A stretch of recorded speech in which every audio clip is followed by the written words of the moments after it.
네, 심판의 날입니다.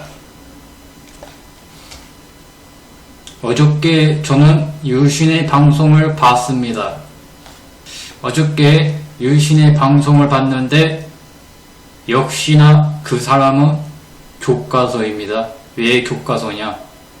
역시나 들어가자마자 시작부터 하는 이야기는 바로 진울보핏 이야기.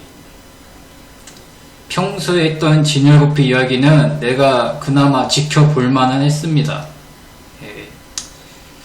원래 팩트체크한 사람이니까 진울보핏 이야기 해도 지켜볼 만은 했습니다. 그런데 어저께 그 진울보핏 이야기는 다른 거랑은 차원이 다른 이야기를 했습니다.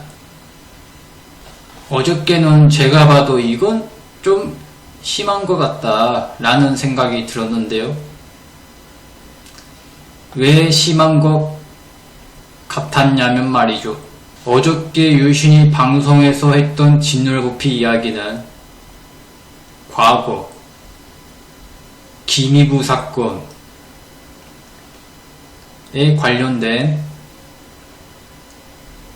판결문을 읽었습니다. 과거 진울보핏이 2011년도 그때쯤인가요? 그때쯤에 기미부한테 고소당해가지고 그 판결문을 읽었는데 그 방송 내용을 보니까 진울보핏님의 이 혐의가 여러 가지더라고요. 자, 읽어보도록 하겠습니다. 서울지방법원에서 1심 판결문인데 폭력행위 등 관함 처벌 상습협박죄도 있고요. 상습협박죄도 있고 성폭력 범죄에 관한 처벌 특례법 위반도 있고요. 통신매체 음란, 정보통신위반 촉지법, 연예훼손, 음란물 유포, 업무방해가 있었습니다. 그러면서 유신은 이 진울보핏 판결문을 읽으면서 또 이런 말을 합니다. 이 판결문을 읽는 것은 사자 명예훼손이 안 된다. 사자 명예훼손은 허위 사실을 말해야 사자 명예훼손이지만 이것을 있는 사실을 말했으니까 명예훼손이 아니라고 당당히 말을 합니다. 그러면서 진울보핏의 이 판결문을 읽으면서 과거 진울보핏이 기미부한테 했던 그런 수많은 일들을 말을 합니다. 과거 진울보핏이 기미부한테 했던 여러가지 일들을 말하면서 판결문을 읽습니다. 유신이 됐든 진울보핏의 8년 전, 9년 전에 일어났던 사건을 대뜸 뜬금없이 읽을 일은 없습니다. 왜 읽었냐면 이동영 사장 방송에서 자꾸 유신 이야기 하면서 이동영 사장이 유신 이야기를 하면서 디스를 하잖아요. 이 디스를 하니까 유신도 짜증나니까 진울보핏 이야기를 또 하면서 판결문을 읽은 게 아닌가 싶습니다. 이것은 더 이상 신경전입니다. 신경전. 이 신경전인데 이건 정말 감정 싸움입니다. 감정 싸움. 그리고 저는 유신한테 말하고 싶습니다. 물론 과거의 판결문은 읽어도 명예훼손이 안 됩니다.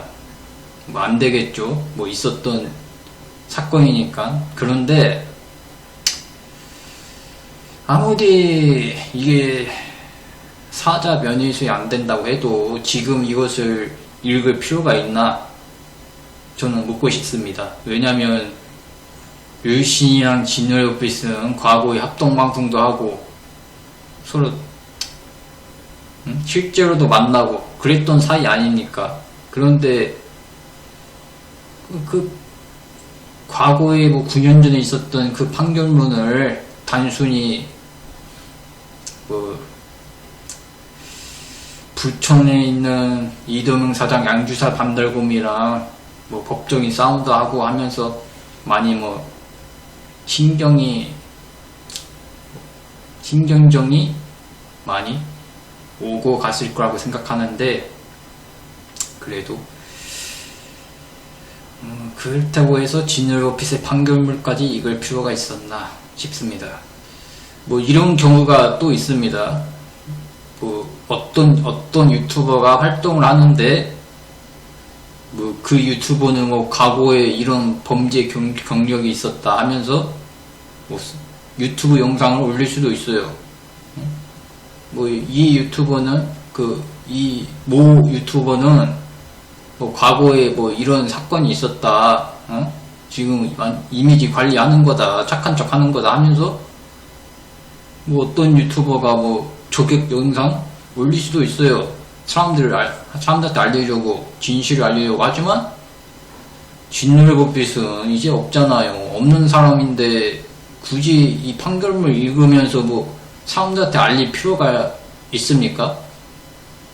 진열버핏이 뭐 지금 유튜브 활동을 하고 있고 그러면 뭐 사람들한테 뭐 알릴 필요는 있겠죠. 과거에 이 유튜버는 이러한 사건을 일으킨 적이 있다. 그래가지고 우리가 조심해야 된다, 이런 말 할 수 있지만, 이게 뭐 진열버핏은 없는데 굳이 뭐 판결문을 읽으면서 이런 사람이었다 할 필요가 있었나 싶습니다. 유씨는 그리고 진열버핏이 고인이 되고 난 후에 뭐 다음날 방송 쳐서 이런 말을 했어요. 뭐 진열버핏이 저지른 죄는 뭐 용서가 되지는 않지만 뭐 안타깝게 생각한다. 고인이 된 거에 대해서 안타깝게 생각한다. 이런 말을 했습니다. 뭐 죄는 뭐 용서가 안 돼도 고인이 된 거에 대해서는 안타깝게 생각한다. 안타깝게 생각을 한 사람이 왜 어저께 굳이 뭐 판결문까지 읽을 필요가 있나? 이미 지난 이야기이고, 김희부도 이런 말 했어요. 지난 과거는 다 읽고 다 읽겠다, 이런 말을 했습니다. 김희부도 이런 말을 했습니다.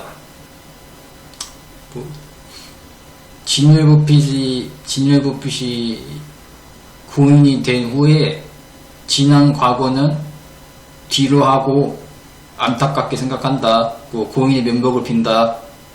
이런 말을 했습니다. 예?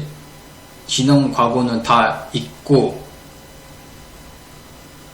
고인의 면목을 빈다. 이런 말을 했는데, 어저께 유씨는 근데 김희부마저도 이 사건을 뭐 뒤로 하겠다, 잊겠다 했는데, 유신이 굳이 판결문을 읽을 필요가 있었나? 뭐 싶네요. 자, 이제 진열버핏 이야기는 서로 그만했으면 좋겠습니다. 네, 여기까지 하겠습니다.